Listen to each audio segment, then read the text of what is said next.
For Selkirk, Interlake, Eastman. Well, thank you, Mr. Speaker, and it is indeed a pleasure and an honour to rise today to speak on Bill C-306.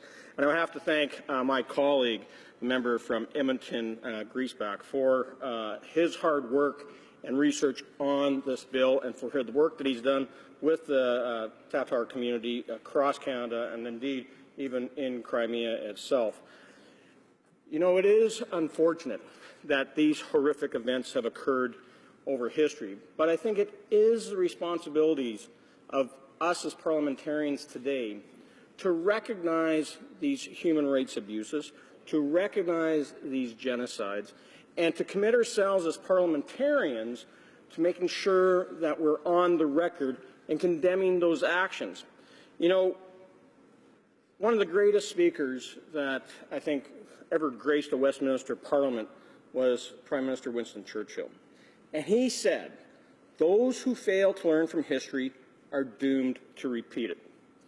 And what we're doing in Bill C-306 today is looking at the atrocities that were committed and perpetrated by Joseph Stalin, the NKVD, and the Soviet Union and all of their thugs in orchestrating this genocide against the Crimean people, but also relating it to how history is repeating itself today in the Crimean Peninsula under the leadership of Vladimir Putin, as he tries to systematically degrade and reduce the ethnicity of the indigenous people of Crimea, the Tatars.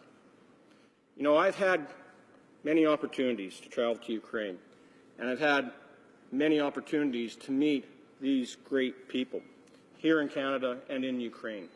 And I can tell you that the Tatars are just some of the gentlest, most beautiful people that you'll ever speak to, and represent no threat to anyone. They cherish what they have, and yet through history, especially under Russian and Soviet rule, have been targeted and murdered through various acts carried out by Russia or the Soviet Union. If you just want to look at what happened under Joseph Stalin and his communist regime, it doesn't only include what happened in 1944.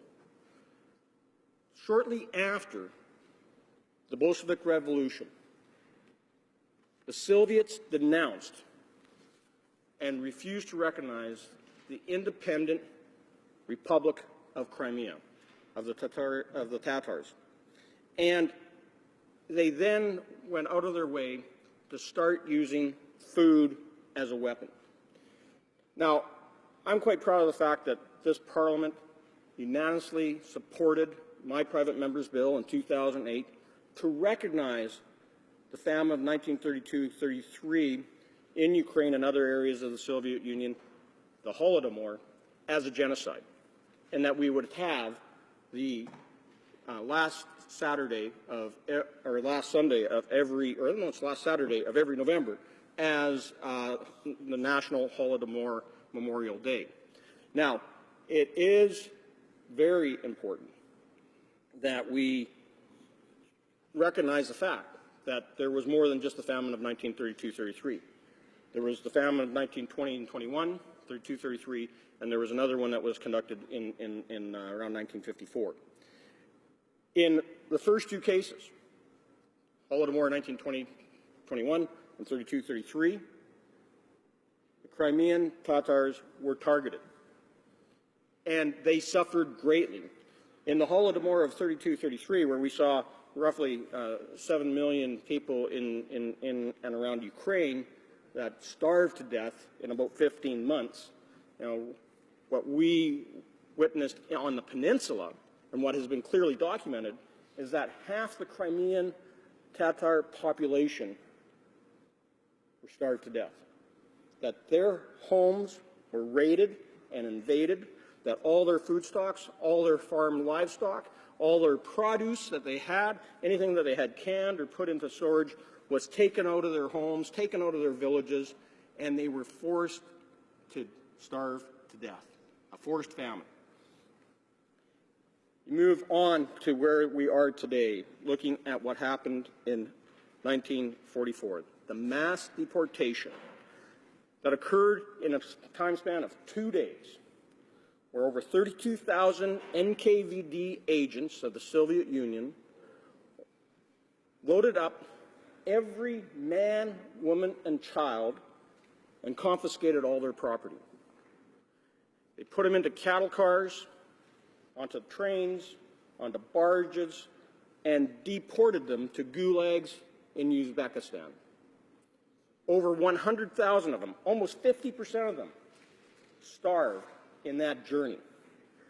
And the rest of them were forced to work in forced labor camps in the gulags in Uzbekistan.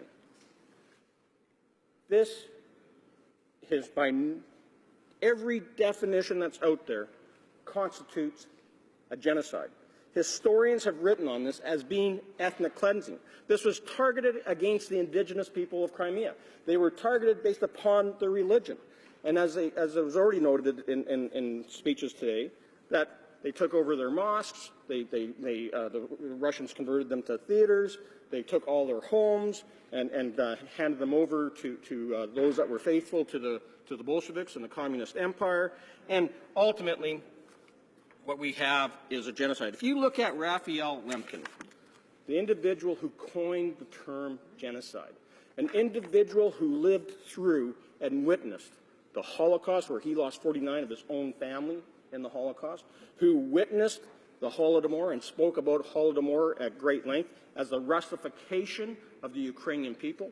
And that's exactly what was happening in Crimea, and he also witnessed this. And that helped him inform his opinion on what constitutes a genocide. And as it's already been read in, but Article 2 of the Convention on the Prevention of the Punishment on the Crime of Genocide, 1948, as authored by Raphael Lemkin, who was a Russian subject before the Holocaust, got out of Poland and has some family members in Lithuania and were able to get to Sweden and ultimately to America.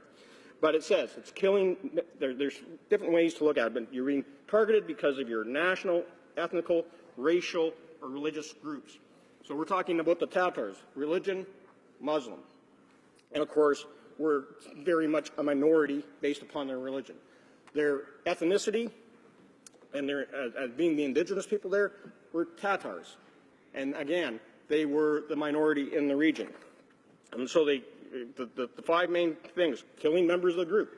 Well, they killed half of them, causing serious bodily harm or mental harm to the members of the group. I tell you, you pick up everybody, throw them onto trains and barges, and move them down into Uzbekistan. You are causing mental and physical harm to them, especially when you starved them along the way. Their physical conditions were greatly diminished. Deliberately inflicting on the group conditions of life calculated to bring about its physical destruction in whole or in part. Definitely was done by the Soviet Union. And then there's two other parts, but as long as one of those five sections is met, in this case 3 out of the 5 are met, this is nobody should question that this was not a genocide perpetrated by the Soviet Union. Now, Mr. Speaker, we have to recognize the fact that history is repeating itself today in Crimea. And what we see from Vladimir Putin and the Russian regime is a little more sensibility, that they haven't gone out there and just started shooting Tatars on the street, but they have definitely put many of them into actually having to leave the country. And as was mentioned, the leader of the Crimean people, Mustafa Zhamelov, who is a member of parliament in Ukraine and who has been the president of the organization for the Crimeans there, has been forced into exile. We see that also with Rifat Chubarov and other Crimean leaders. They've gone in, the Russians have first thing they did was shut down their freedom of press by shutting down their papers and radio stations. Then they shut down their political ability to work together, the Mezhele, their parliament. That was closed. And then the Russians made sure that they can no longer even go to their mosques to gather. So no freedom of association, no freedom of political affiliation, no freedom of religion. So we need to recognize the fact that Vladimir Putin is trying to, again, repeat history. And as Winston Churchill said, We have to make sure we don't repeat the mistakes of the past, and this is our opportunity to take a stand and make sure that we keep Russia in check and not appease them in this manner, and stand up for the people of Crimea and the people of Ukraine. Resuming debate, the Honourable Parliament.